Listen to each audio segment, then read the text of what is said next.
Tá valendo, hein? Olha aqui nós de novo, começando mais um episódio. Olha quem tá de volta. Começando aqui o episódio 7. E coincidentemente, apesar desse episódio ir pro ar agora, dia 22, se não me falha a memória, que é a próxima segunda, dia 22. Hoje a gente tá gravando no dia 15/9, exatos um ano de toda essa brincadeira que começou em cá. Quem diria, já passou um ano. Eu lembrei disso ontem. Eu tava vendo os stories do começo do Instagram e lembrei que começou num domingo, dia 15. É exatamente um ano, hein? Que coisa. E ó, nós aqui de novo. Começamos falando lá, fazendo planejamento de saúde mental e estamos justamente aqui para falar do quê? De saúde mental de novo, né? Pois é. E logo Setembro Amarelo, né? Setembro Amarelo, exatamente. Eu vou aproveitar aqui para deixar pro pessoal, gente, que chegou aqui, se inscreve no canal, taca o sininho, compartilhe.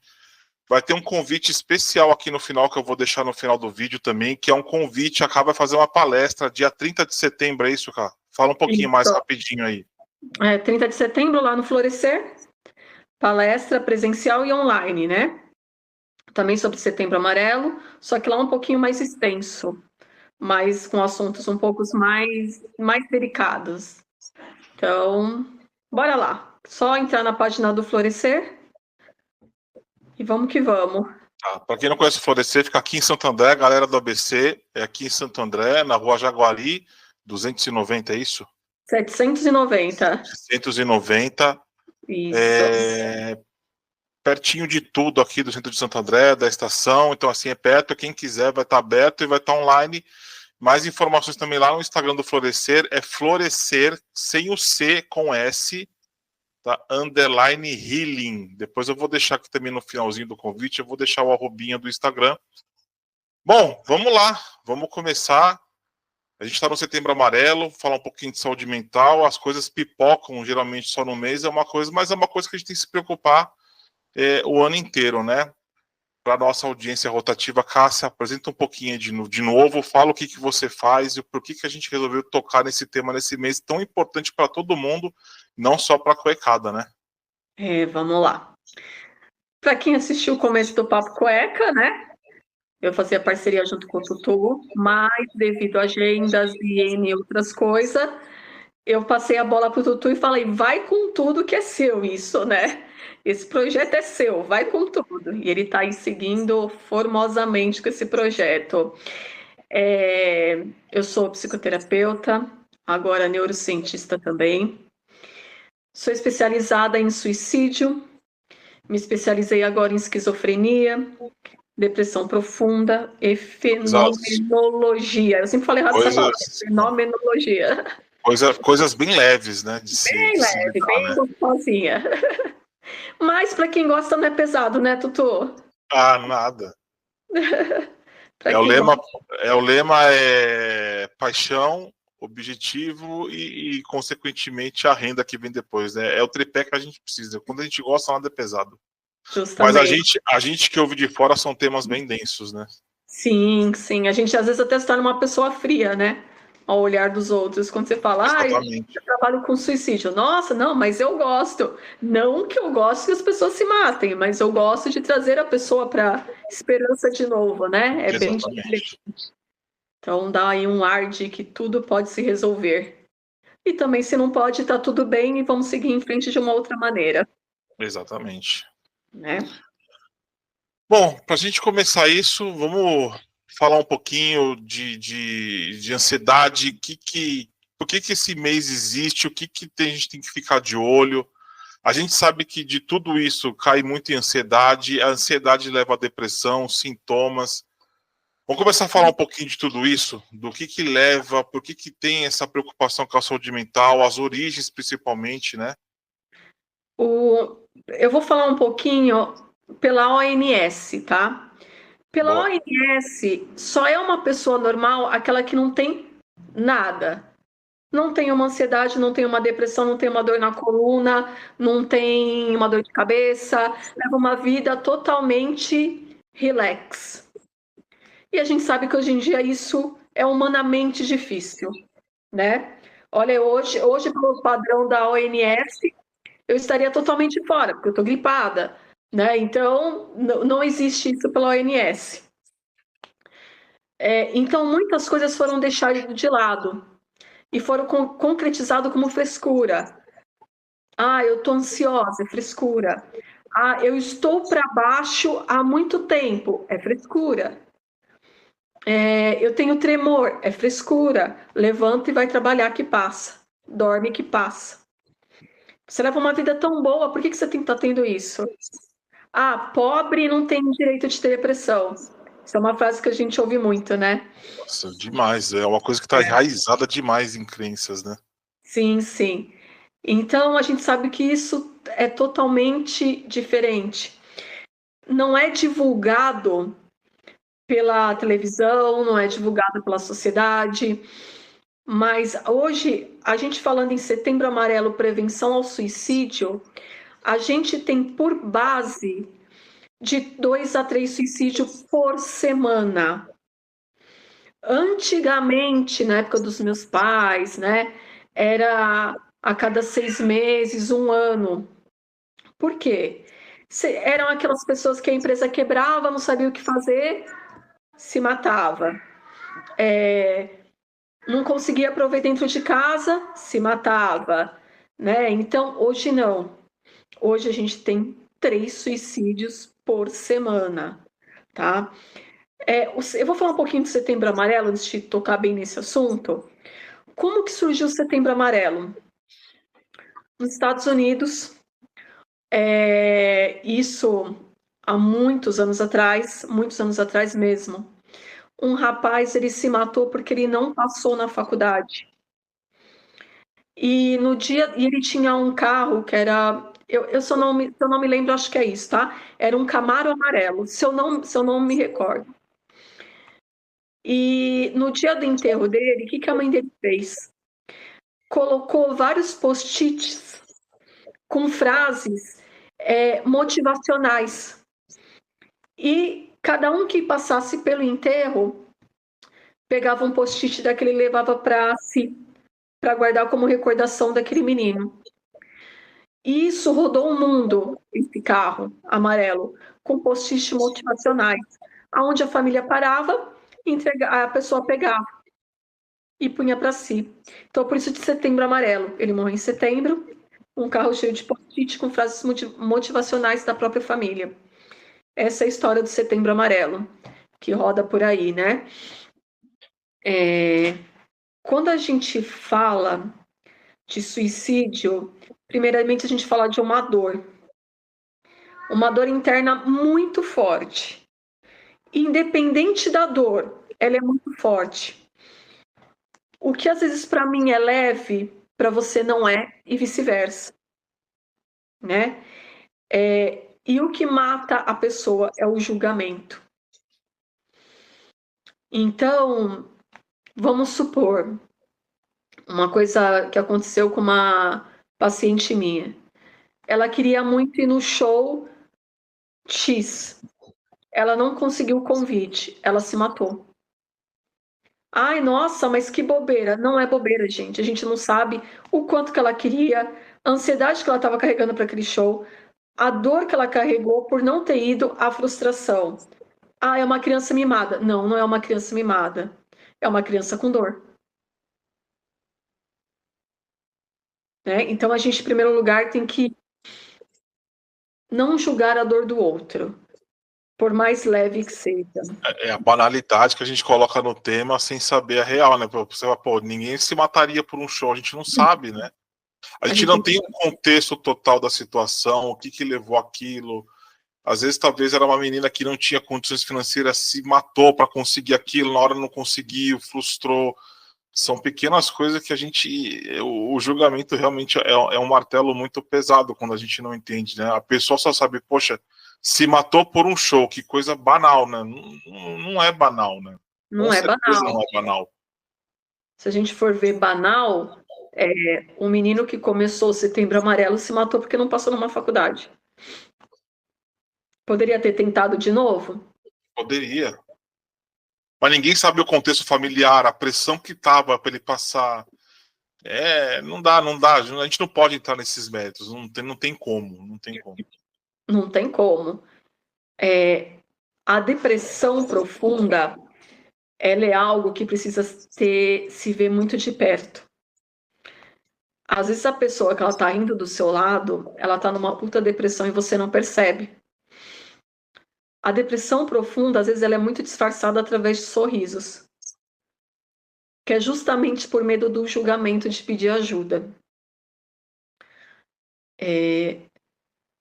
A depressão profunda, ela traz uma dor física que é anormal. Já foi feita pesquisa, neurocientistas, que a pessoa que tem depressão profunda, ela tem uma dor 50 vezes mais. Então, por exemplo, se eu sofro de depressão profunda e eu bato a minha mão na mesa, é como se eu tivesse quebrado todos os ossos da minha mão. De tão inerte que ela está de sentimento. Então, o que acontece? O cérebro, ele joga uma psicopatia de dor profunda. E não tem remédio que passa. Então, aquela dor que eu estou sentindo, eu posso tomar analgésico, eu posso tomar morfina, eu posso tomar o que for, que não passa. É a chamada dor da alma, que hoje nós, estudamos isso, é a chamada dor da alma. E ela é tão desesperadora, mas tão desesperadora, que a pessoa ela quer terminar essa dor de qualquer jeito. E como que ela termina essa dor? Se matando. Se matando. Você tocou num ponto muito importante que, assim, a pessoa, ela se mostra de uma forma e, na verdade, o inconsciente, o profundo dela está totalmente já se apagando. Como é que é para a família, para os amigos? Como é que a gente consegue identificar? Porque, assim, ao mesmo tempo que a pessoa ela tá assim, e ela vem de uma imagem que está tudo bem, é uma pessoa que teoricamente é participativa, mas tem aquelas nuances sutis de comportamento que, assim, raríssimas pessoas que não são profissionais conseguem ver. Como a gente consegue identificar uma pessoa que está no início de uma depressão, já num caminho mediano de uma depressão?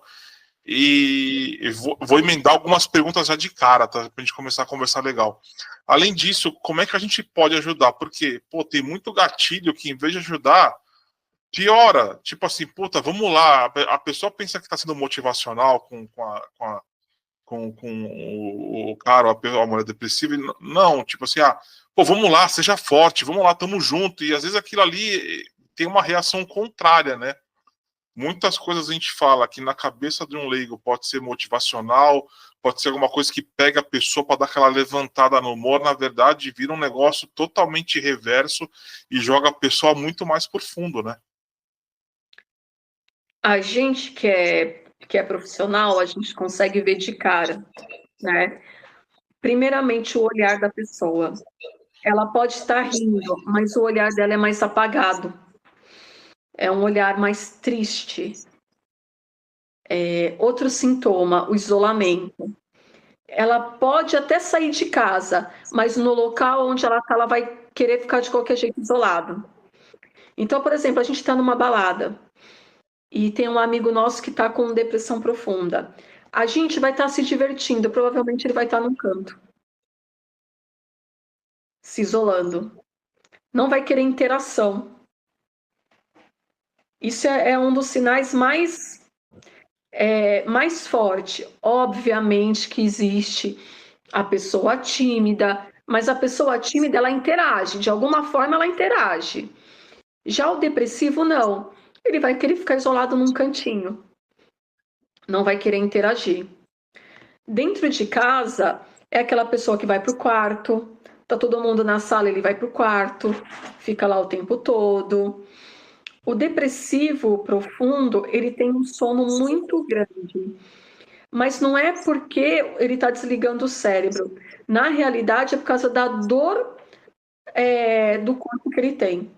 Então, ele prefere ficar na cama, né? Um depressivo profundo, ele é muito difícil tomar um banho.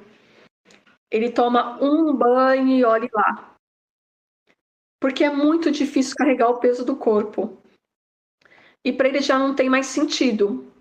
Tanto é que uma das principais perguntas que a gente faz no consultório, quando a pessoa está em depressão, é se ela está tomando banho. É uma das primeiras perguntas.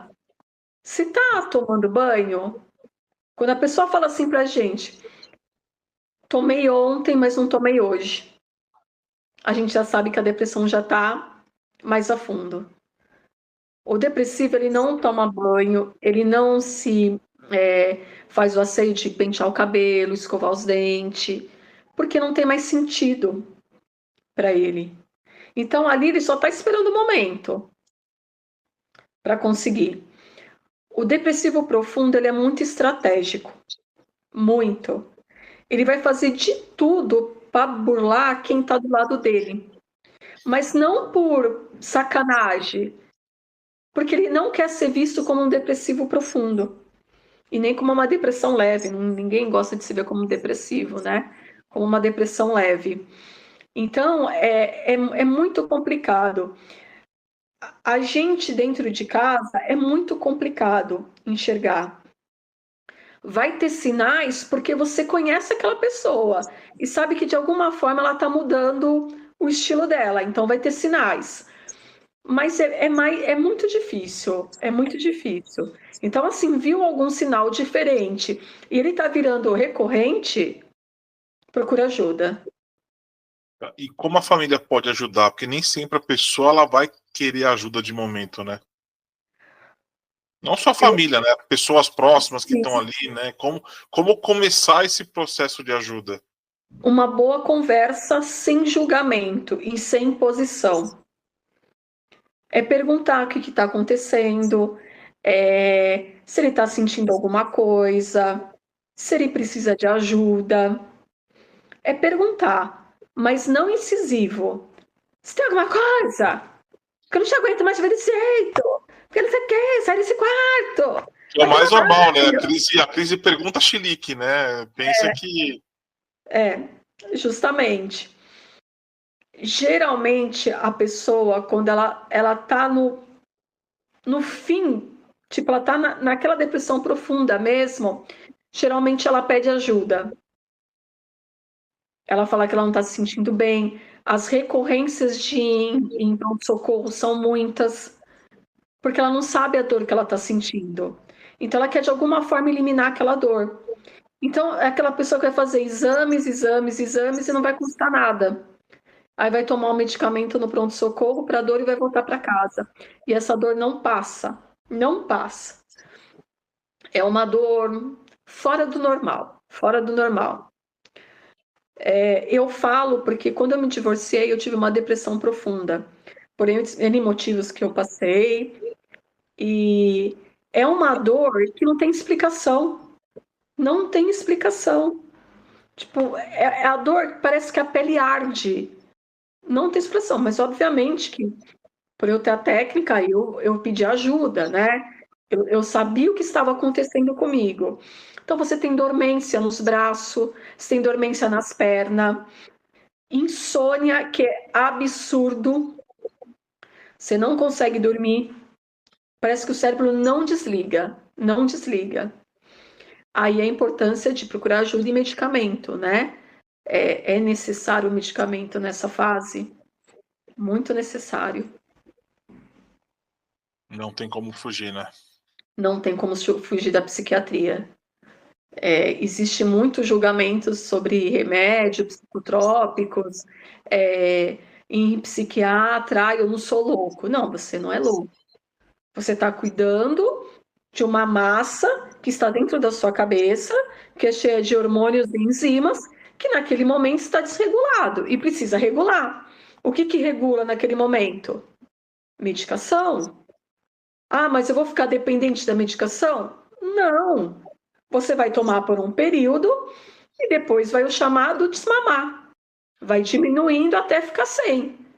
Mas é importante estar sempre com o psiquiatra, porque ele que vai regular a medicação.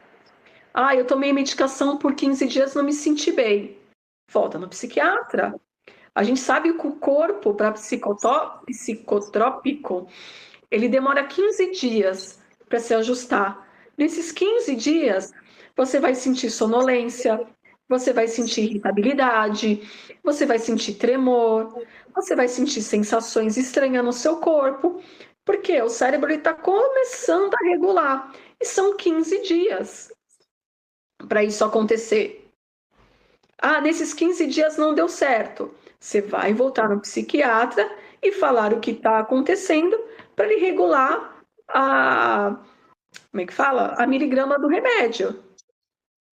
Mas é necessário tomar. Né? Eu brinco, eu falo assim, você não toma remédio para dor de cabeça? Você não toma remédio para o estômago? Você não toma remédio para a coluna? Por que você não vai tomar para o seu cérebro? E a gente sabe que tem remédios de coluna, que é a base de codeína, que vicia muito mais que um psicotrópico. Exatamente. Então não tem por que não tomar, né? Precisa, senão você fica em estado de alerta 24 horas e você não relaxa. E precisa desse relaxamento. Tá, legal. E aí você tocou muito bem no ponto que antigamente os fatores de suicídio, até de depressão, eram muito específicos de época, né? Isso. Você acredita, e a gente anda numa sociedade muito, muito imediatista, consumista ao extremo. Você acha que isso tende a piorar com tanta tecnologia vindo, com tanta coisa nova vindo?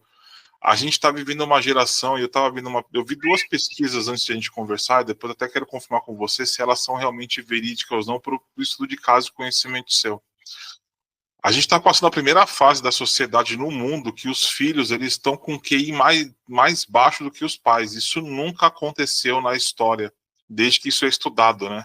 Uhum. As gerações que chegam, elas sempre conseguem ultrapassar os pais em inteligência, até porque é por isso que a gente consegue avançar tanto em tantas áreas aí, né? Científicas, psicológicas, enfim.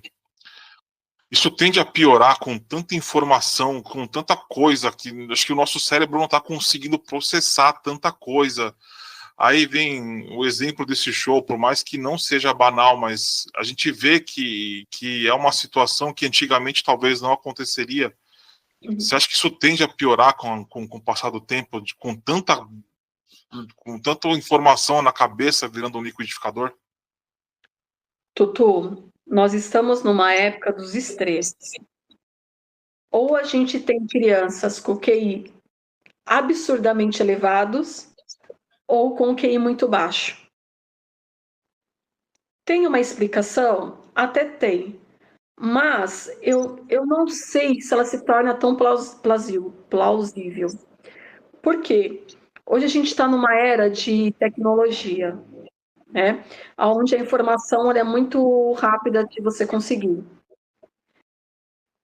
A gente falando de QI baixo, a gente está falando de uma facilidade muito fácil de não pensar, né? Na nossa época, a gente tinha que saber tabuada de cor. E quando a gente levava aquele lápis que tinha a cola da tabuada, a professora tirava da gente, né? Verdade. Falando aí a nossa idade, né? A gente é dessa época, né? Da tabuada, de ter que decorar, de ter prova oral. Hoje em dia a criançada não tem isso. Não Fazer tem uma piada, né? isso. Hoje a gente tá no metrô e no trem, os caras estão vendendo carregador, estão vendendo um monte de coisa. Na nossa época vendia livro de tabuada, latinha de cerveja. A gente vendia um livrinho de tabuada no metrô. Vendiam muito, viu? Então a gente está aí numa facilidade que a gente não precisa pensar. A gente vê aí o site GPT que faz tudo pra gente. Você escreve lá, quero um texto, Bruno, ele faz para você, só copia, né? Aonde que as crianças estão pensando nisso? Não estão movimentando o cérebro, né? Em compensação, a gente tem crianças com QI extremamente elevado que não conseguem acompanhar essa tecnologia, que estão acima dessa tecnologia. Hoje a gente não tem o meio termo.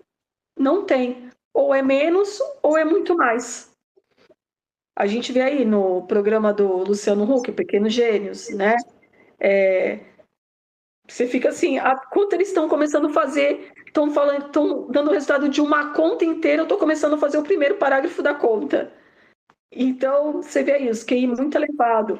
Numa sociedade que está vivendo só de ostentação. Hoje a gente está vivendo redes sociais, que é a ostentação. Então, aonde que a gente encaixa isso? Esses dois? Você acha que a frustração é a base de uma doença assim? Com certeza. No nosso contexto atual, né? A frustração é uma base poderosa, né? Sim, com certeza. Você imagina aquele que não tem nada, não. Vamos dizer assim, uma classe média, tá? Vamos dizer uma criança de uma classe média, que tem o que é necessário, vamos por assim. E algumas vezes tem algo a mais, uma gratificação, ou um Natal, um aniversário. E a gente pega aquele que tem tudo, que vai lá, que a mãe dá uma bolsa de 15 mil para uma criança de 4 anos. Então, a gente está trabalhando muitos extremos, onde as redes sociais mostram que todo mundo é feliz, onde isso não acontece, onde todo mundo pode ser um influenciador, ganhar um monte de dinheiro, pode jogar em jogos e ganhar muito dinheiro, e a gente sabe que isso não acontece. A nova magia Disney dos influencers. Justamente. Eu vou dar um exemplo que a gente está passando e está muito difícil, né? Vai num pronto-socorro. Você nem precisa ir. Se você chegar com dor no pronto-socorro ou com uma gripe, o que eles vão te dar? Decadron, azitromicina por 5 dias e Tilenol ou dipirona se você tiver febre. Exatamente. Receita pronta. São os nossos médicos. Agora, pega os nossos médicos de antigamente, os CRMs bem mais antigos, né? Hoje os médicos de 70, 75 anos, tira raio-x, faz exame de sangue, faz pesquisa, faz isso, faz aquilo para ver o que está acontecendo dentro do corpo. Para depois te dar a medicação, para ver se é uma infecção, se não é. Então, olha os extremos que a gente está vivendo. Ontem, não sei se você viu, falando disso aí, né, e acho que envolve totalmente a questão de tratamento. Ontem saiu no Fantástico uma reportagem, o pessoal tá usando o ChatGPT como terapeuta. Sim, eu assisti. Isso, eu achei isso uma coisa tão, não vou falar esdrúxula, porque eu acho que é uma palavra muito forte, mas assim, é um uso da tecnologia que eu não sei até que ponto, e eles levantaram uma coisa que na hora que eu vi a chamada da reportagem, eu pensei de cara, eu falei, cara, e se o ChatGPT dá uma informação na base de dados dele que... Tomara que a gente seja cansado, porque eu estou falando o nome do programa aqui, né? Mas enfim. E se a IA dá um entre aspas, né? Porque ela dá diagnóstico, você joga a informação lá, ela vai te dando tudo que ela está na base, afinal ela vai dando. E a pessoa começa a confiar naquilo cegamente. É um negócio tão perigoso que se a pessoa já tem uma tendência à depressão, já tem uma tendência a isolamento, a tecnologia, ao invés de ajudar, ela vai piorar e talvez acelere um processo que teria uma solução razoável se tivesse com um profissional humano capacitado ali na frente cuidando, né? Tutu, eu vou te falar que hoje eu fiz essa experiência. Eu fiquei curiosa para fazer essa experiência, porque eu falei assim, gente, não é possível. Nós, terapeutas, a gente tem que viver estudando. Não existe não estudar. Não existe. Cada hora é uma síndrome diferente, cada hora é uma psicopatia diferente, cada hora é uma medicação diferente que entra e a gente tem que estudar a medicação para ver se o paciente ele não está tendo surto de medicação ou se ele realmente está tendo um surto psicótico. Aí você entra um programa, vamos por assim, um programa. Eu coloquei assim, oi meu amigo, tudo bem? Aqui quem está falando é a Nina. Aí ele responde, oi Nina, que bom te ver por aqui. Estava com saudade. Aí você já se sente. Se você já tem uma carência emocional, Você já se sente, né? Opa, alguém está com saudade. Aí eu fiz assim, meu amigo, eu não ando muito bem, ando com cansaço mental, acho que estou muito para baixo. O que você acha que eu tenho? Ah, Nina, você está apenas cansada. Talvez seja um dia ruim para você hoje. Tente dormir, descansar a cabeça e amanhã você vai estar bem. Não parei por aí. Continuei. Meu amigo, eu ando com pensamentos não muito legais. Aí ele escreveu assim, mas que tipo de pensamentos? Aí eu coloquei pensamentos suicidas. Não, meu amigo, vai passar esse pensamento. Não se preocupe. Você não é uma pessoa suicida, você não está com depressão. O rodeio já tá feito, né? Então, assim, eu fiz por um teste. Eu até ia colocar hoje no Instagram, riscando, né, o nome do site e tudo. E falar assim, como que você confia numa pessoa, num programa, né, que não tá te olhando nos olhos, que não tá vendo seus trejeitos, que não tá vendo a cor da sua pele, que não tá olhando se você tá com a unha toda roída, se você tem marca de automutilação, porque a automutilação é um sintoma suicida, e você tá ali conversando com o site, pedindo um conselho. É assim, não estou dizendo que é errado, mas também não é certo. Eu acho que eu vou falar eu, você, nossos amigos, né? A gente está num momento de muita carência emocional, tá? Mesmo nós sendo terapeutas, a gente também tem a nossa parte de carência emocional, aonde relacionamentos não dão certos, não porque é minha culpa ou sua culpa ou por culpa da outra pessoa, mas porque a gente tem medo de se relacionar e entrar nesse relacionamento com tudo e ter uma dor depois, por causa de uma perda, que é super normal acontecer, porque são duas pessoas de personalidade diferente, né? Então, acho que a carência emocional está tão grande que qualquer palavra de incentivo, de carinho, a gente está se deixando levar.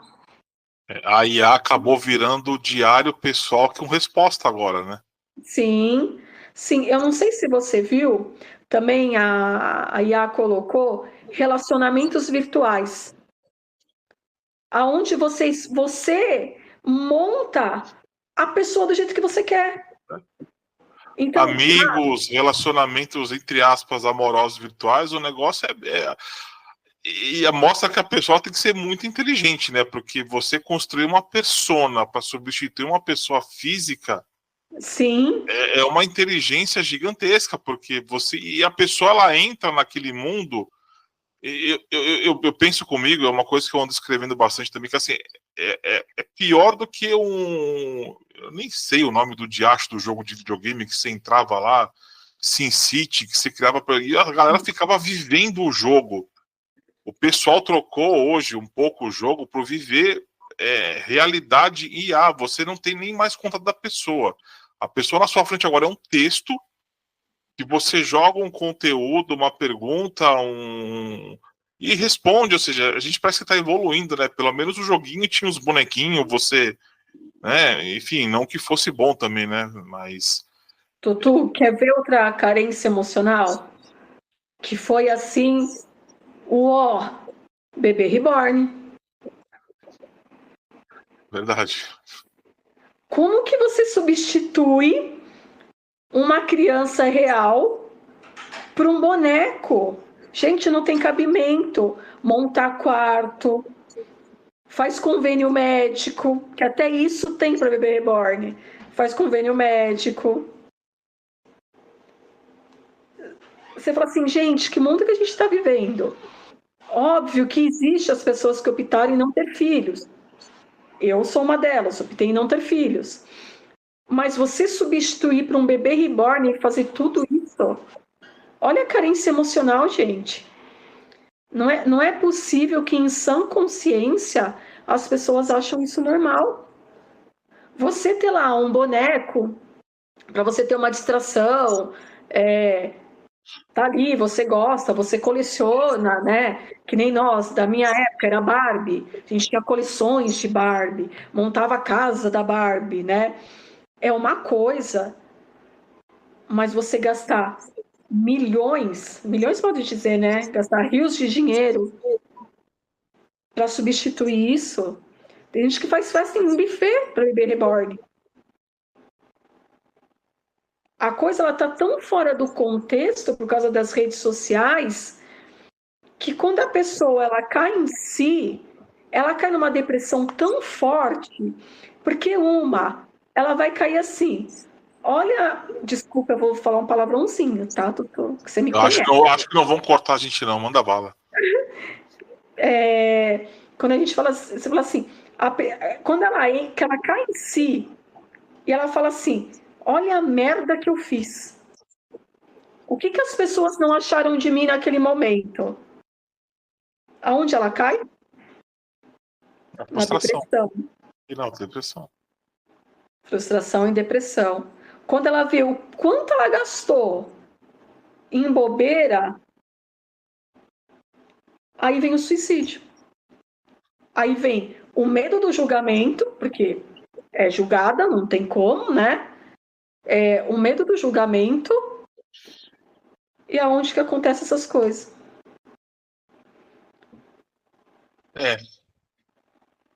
É o mundo que a gente está caminhando. O recado para todo mundo é o seguinte, gente, IA não é terapeuta, IA não é médico, não adianta.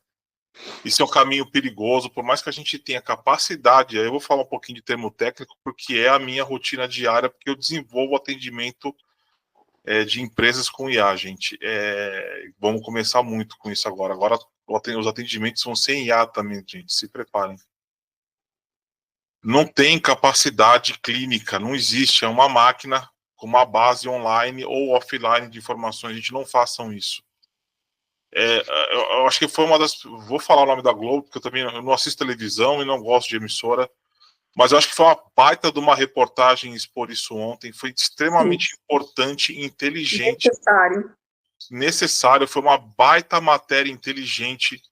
E eu acho que se minimamente as pessoas pararam para assistir aquilo e tiveram um pouco de noção, eu acho que é importante revisitar, porque é um tema importante. Assim como a adultização de criança é um tema importante, esse uso de IA, que está tudo envolvido com a internet, é extremamente importante. São caminhos extremamente perigosos, viciantes como entorpecentes, como o álcool.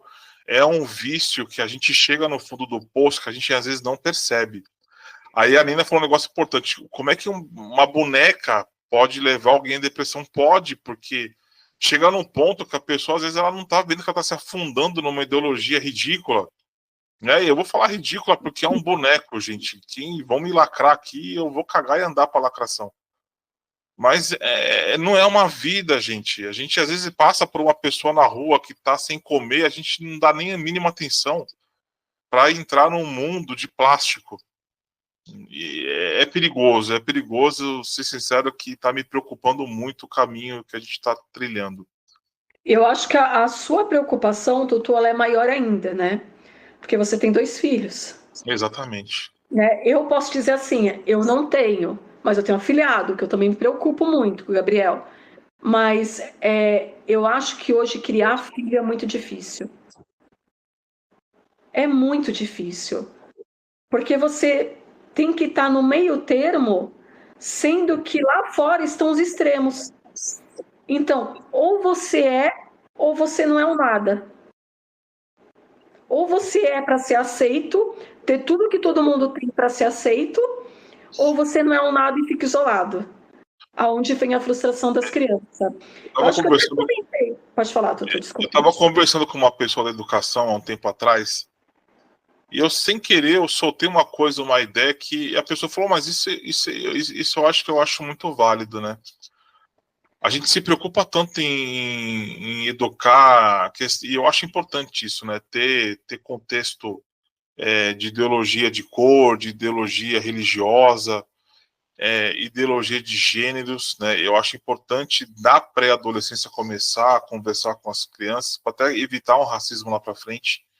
Acho extremamente importante o currículo, apesar de não concordar muita coisa com o MEC, mas enfim, ter uma educação financeira acho que é extremamente importante para um país como o nosso, que é riquíssimo em muita coisa, mas desperdiça dinheiro, né? A gente não sabe usar o dinheiro até hoje.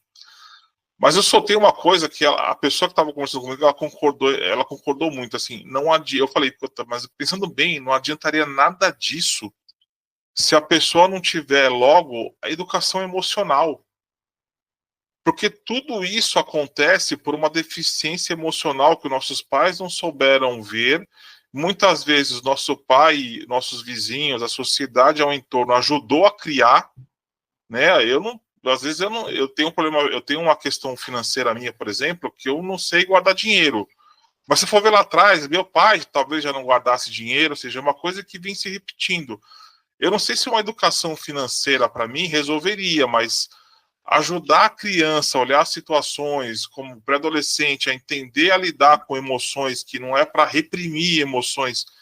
Eu acho que, eu não sei se eu falei uma besteira, quero até pedir tua opinião sobre isso, mas uma educadora até que concordou e falou, poxa, isso resolveria muito, uma série de problemas e deixaria um contexto de informação que viria depois muito mais fácil de poder lidar, né? Porque, poxa, ainda temos problemas financeiros, pessoas quebram, pessoas se deprimem, se matam por isso ainda. Pessoas que sofrem racismo têm uma tendência também a se isolar, a ficar mal, criar depressão, porque ela se sente isolada da sociedade por um preconceito que a sociedade ainda continua mantendo, né? E está aí explícito, né? A gente vê crise de racismo de cor, de homofobia, a torta direita, e assim, tudo por causa de questão de não saber lidar com emoção, reprimir, ou aquelas pessoas que se acham no direito de falar o que quer falar por espontaneidade, né? Sim, sim, certíssimo isso. É muito doloroso, Tutu. É muito doloroso que a gente está vivendo. Quando a gente fala de suicídio, a gente não fala de uma pessoa só que morre, né? A gente fala que a família inteira morre. Uma, porque a família vai se culpar pro resto da vida pelo que aconteceu e não ter enxergado, ou por ter provocado, né? E a gente entra na pós-venção. A pós-venção, quando um paciente ele comete suicídio, não fica só no paciente. A gente, nós terapeutas também se sentimos frustrados de não ter conseguido resgatar aquela pessoa, apesar que a gente sabe logo de imediato aquele que tem o resgate e aquele que não tem. Que a gente sabe o que vai realmente vai cometer o suicídio e a gente só está ali para amenizar a dor e a culpa do que ele vai fazer, né? Mas e a família por trás? Isso é o pior, né? O terapeuta de suicídio, ele não para ali. Ele tem que resgatar a família inteira depois. Fora que o terapeuta ele vai até o ML. Ele tem que bater o laudo do protocolo da terapia que ele fez junto com o técnico do ML para ver se foi realmente um suicídio, um homicídio, que às vezes pode ser um homicídio, né? Para ver se foi um suicídio e se foi realmente do jeito que o paciente falou que ia fazer desde o começo. Agora, você imagina para nós terapeutas fazer tudo isso e depois contar para a família. Ali a gente já está colocando mais 3, 4 pessoas em depressão profunda. Uma mãe, um pai e um irmão, uma irmã que não viu o que estava acontecendo. Fora os amigos. Olha como isso se expande. E como você lida com a culpa nisso, né? Porque uma coisa, a gente pode ter dois extremos de reação, né? Uma é a família se afundar, que é o mais natural, e quando isso reverte numa agressividade, tipo, puta, a culpa é sua, que você não ajudou ele. Sim, isso acontece. Isso acontece muito. E não tenho o que fazer, Tutu. Eu não tenho o que falar nesse momento. Não tem o que fazer. É acolher. Acolher e tentar demonstrar de alguma forma que aquilo já estava previsto para acontecer. A família, é muito importante ela ouvir o terapeuta. Quando o terapeuta fala, essa pessoa não pode ficar sozinha, ela não pode ficar. Muitas vezes a gente ouve do familiar, ele só é mimado, ela só é mimada. Ela tem tudo. E a gente fala, não deixa sozinha. Eu sempre coloco um exemplo aqui, que foi o exemplo que mais marcou na minha vida, eu já até comentei com você várias vezes, de uma paciente minha de 8 anos que se matou. O pai era solo, eu falo porque ele me permite, tá? Passar essa experiência para frente.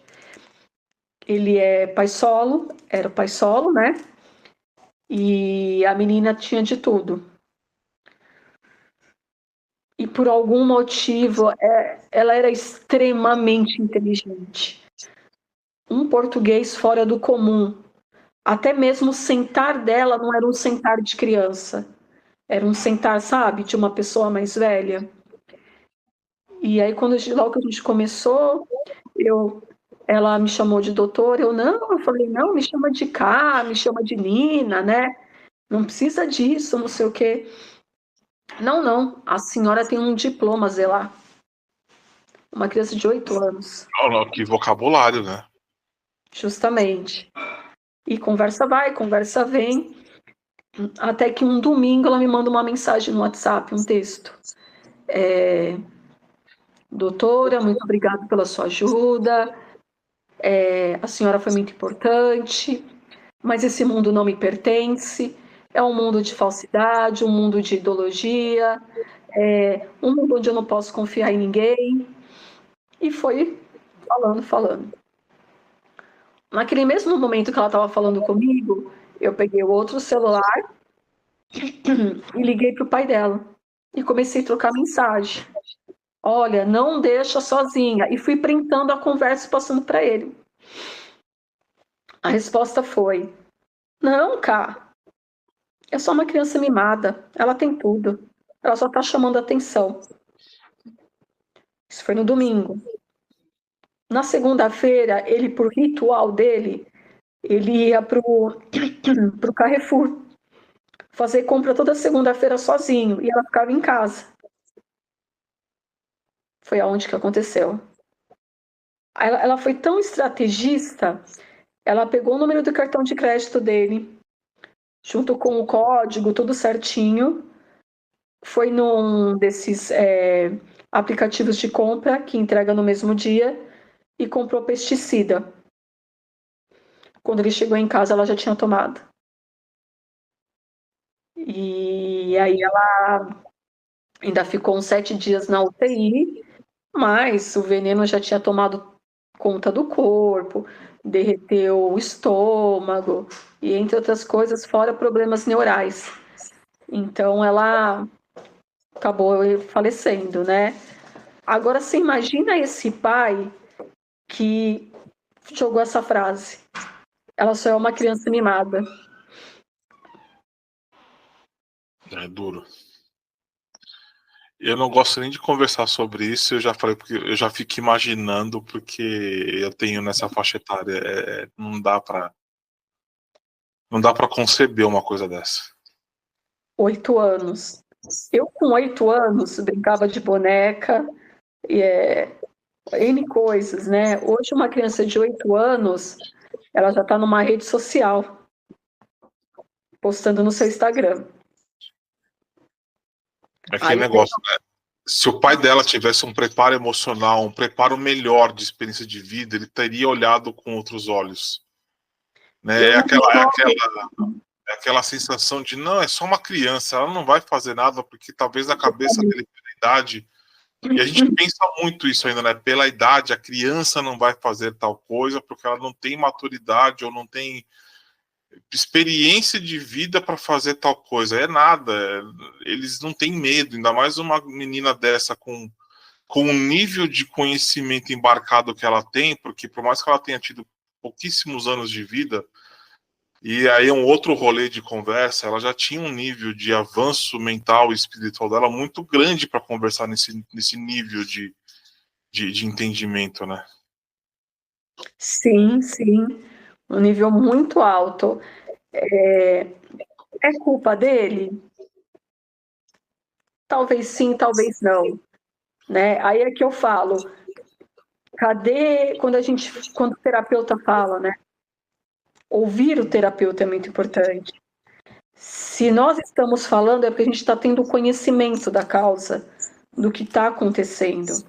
Ah, eu poderia ter evitado o suicídio dela? Não, talvez não, mas ele estaria mais atento. Eu vou fazer uma pergunta que eu não sei se cabe, tá? Mas eu acho que é pertinente. Você acha que por ser homem e a gente lidar com essas coisas como, é isso mesmo e pronto, teria feito diferença se fosse a mãe no lugar? Acredito que não, Totô. Tem hora que a gente não consegue enxergar. Eu acredito que não. Talvez ela tenha tido tudo mesmo e a frustração maior dela foi ter perdido a mãe. Né? A gente não, eu não consegui ir tão profundo com ela. Ela fez somente 4 sessões. Então, eu não acredito no certo e errado, né? Talvez a mãe também poderia nem ter visto o que estava acontecendo. Hoje os pais trabalham, né? Não existe mais a mãe que fica em casa cuidando dos filhos. Então, eu não vou dizer que sim, tá? Eu acho que é mais prestar atenção mesmo nos atos e verificar que a gente falou no começo, né? Algumas atitudes mudam e que não são atitudes da rotina. Então, é ficar de olho nessa atitude que está mudando. A E gente está falando ouvir o profissional, né? e ouvir o profissional. A gente fala de adolescente, a nossa adolescência, ela foi dura na nossa época, né? A gente não entendia o que acontecia com a gente. Hoje eles têm tudo. Abre a internet, tem tudo. Vê tudo o que está acontecendo. Só que ao mesmo tempo isso é bom e isso é ruim, né? Porque os hormônios estão lá, aflorado. Aonde a recorrência maior de depressão começa nos 14 anos. Então é onde os hormônios estão ali, você não entende, você quer, é onde vem a parte da fúria, a parte do choro e N coisas, né? Tanto no menino quanto na menina. Hoje a gente fala que a adolescência começa aos 9. Antigamente começava aos 11, 12. Hoje 9 anos já é considerado adolescente. Então, você imagina. Acho que não é fácil para ninguém. Eu falo que o meu teto é de cristal, porque eu não sou mãe, né? Meu teto é de cristal para julgar ou falar. Então, é isso que eu falo mesmo. Olhe a rotina. Mudou, tem alguma coisa errada. Ninguém muda da água para o vinho. Então, alguma coisa vai acontecer. Um alerta que eu vou colocar, para a gente já começar a encerrar, um alerta que eu vou colocar. Automutilação é pré-suicídio. Observem as coxas da perna da criança. Antes eles se cortavam aqui, agora eles se cortam aqui, porque é onde a blusa esconde. Olha sempre atrás aqui, porque tem mania de ficar arrancando o cabelo. Sabe, de ficar fazendo um rolinho com o cabelo e arrancar. Tem criança que já está com alopécia. Isso é uma automutilação. As compulsões são automutilações. Criança que tem compulsão alimentar, tomar cuidado, que alguma dor ela está escondendo, né? Eu tenho paciente que saiu de uma anorexia e foi para uma obesidade. Isso não é normal. Não, não é. Não é normal. Então, cara, assim, não está tendo equilíbrio, né? Então, cuidado com o que vocês enfatizam, né? Ai, tem que ser magro, tem que ter o corpo perfeito. Ai, você tá gordo. Ai, você não sei o quê. Para criança, cuidado. Cuidado com os traumas que vão ser colocados. Isso é terrível, é terrível. A gente vê muita coisa em consultório. Um recado que eu deixo assim, até um clamor, né? Não julguem. Não julguem a dor, por mais pequena que ela seja. Só quem está calçando ela sabe o peso. Então foi que a gente jogou. O menino não passou numa faculdade e se matou. Uma criança de 8 anos se matou. Né? Hoje, o índice de suicídio maior é masculino. Né? Por causa de prover, eu sou provedor. Né? E muitas vezes eu não consigo prover. Isso era um ponto que eu ia chegar, que eu fiz uma pesquisa rápida, ia deixar isso aí realmente para o final. Existem muito mais casos de mulheres depressivas do que homens. O índice de mulher depressiva ainda é maior que o de homem, porém, a taxa de suicídio é o inverso. Sim. Eu até comentei com você uma vez, né, quando a gente começou o projeto Papo Cueca, que 80% dos meus pacientes são masculinos. Então, como é que você fala isso, né? Graças a Deus, né? Porque eles estão hoje se cuidando. Tutu, só um minutinho. Mãe, a Carol, fala para ela ir para academia. É isso aí, gente. Quem sabe faz ao vivo. Então, assim, a gente sabe que o índice, graças a Deus, os homens estão se cuidando, estão se olhando. Né? A mulher, o índice de depressão dela chega por causa de carência emocional. Mulher é carência emocional. A mulher, quando ela vai, ela batalha, ela trabalha, ela faz, ela é desafiadora. Então, ela dá um jeito de crescer, de qualquer forma, né? Então, a mulher, a depressão dela vem da carência emocional. Já o homem vem de ser provedor. Porque ele foi criado para ser provedor. Então, assim, e se eu perder meu emprego, como é que eu vou sustentar meus filhos? Eu vou te dizer que isso é uma pergunta que eu me faço constantemente. Eu sei. E a maioria dos meus pacientes fazem essa pergunta. Né? O que vai ser? O que a família vai falar de mim? Que eu sou um banana? Que nem pôr comida na mesa eu sei? É isso mesmo. O que meus filhos vão pensar de mim? A gente começou com o julgamento e vai terminar com o julgamento, né? Continua tudo sendo julgamento. Todo julgamento. Eu vou propor para todos os convidados que vierem aqui, eu vou deixar uma pergunta simples no final. E eu acho que com base nesse tema que a gente falou hoje, aproveitando a simbologia do mês, o que é ser homem hoje? Para você que lida com pacientes, na sua grande maioria de homens.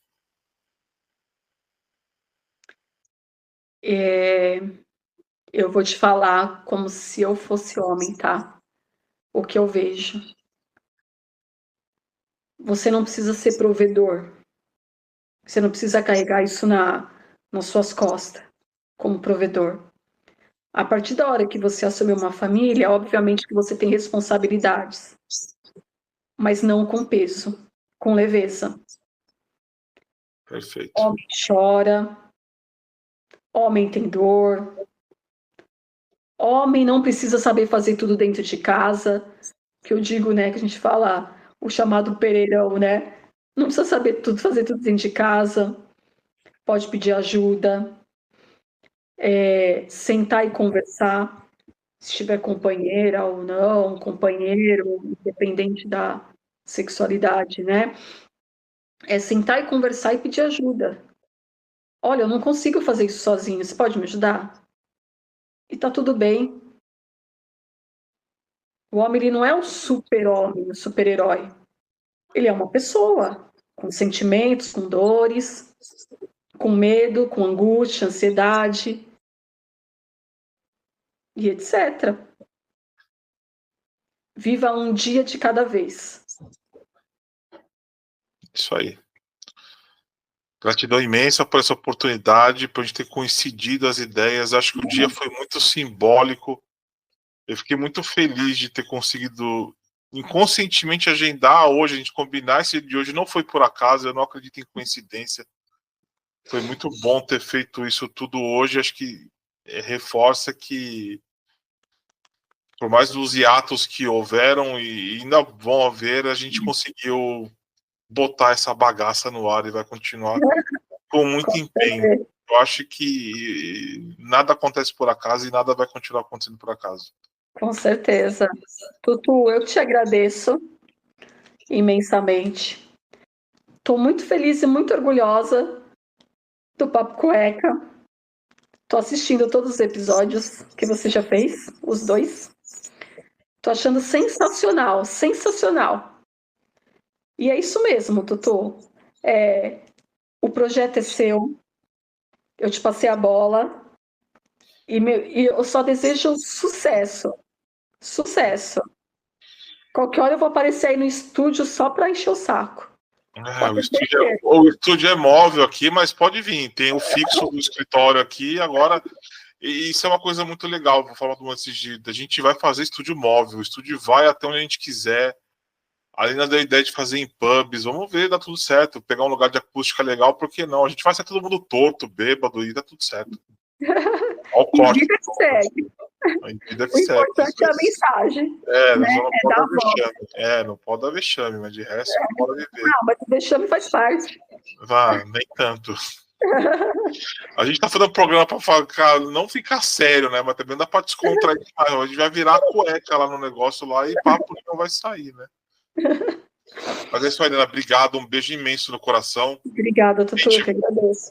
De novo, tá? Estamos gravando hoje, dia 15, sai semana que vem, dia 22, bem no dia da primavera, hein? Vamos estar no solstício de primavera, soltando o episódio para falar de uma coisa tão importante. E já vou deixar até um convite para você ser um profissional para a gente depois fazer um outro episódio, porque esse ano a gente tem um marco muito importante no país, das empresas precisarem colocar a questão da saúde mental para os funcionários. Eu achei que social.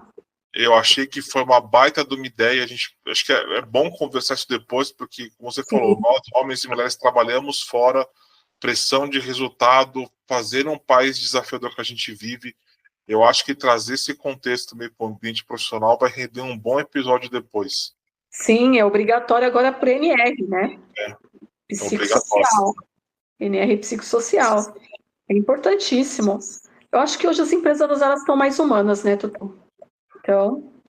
eu vou falar para você que mais ou menos, viu? Mas está caminhando para. Precisa ter conscientização. Precisa ter. Mas eu acho que tem coisas que acontecem porque tem que vir a força, porque a teimosia dos dois lados, não só do empregador, como do empregado também. Mas é papo para outro episódio. Considero que isso vai render muito assunto.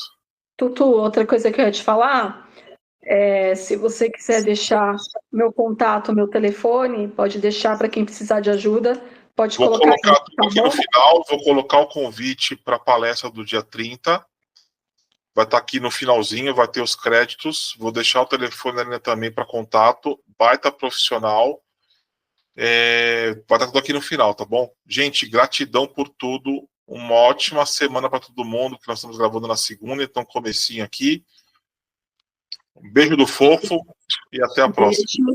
Até, Tutu. Obrigada, viu?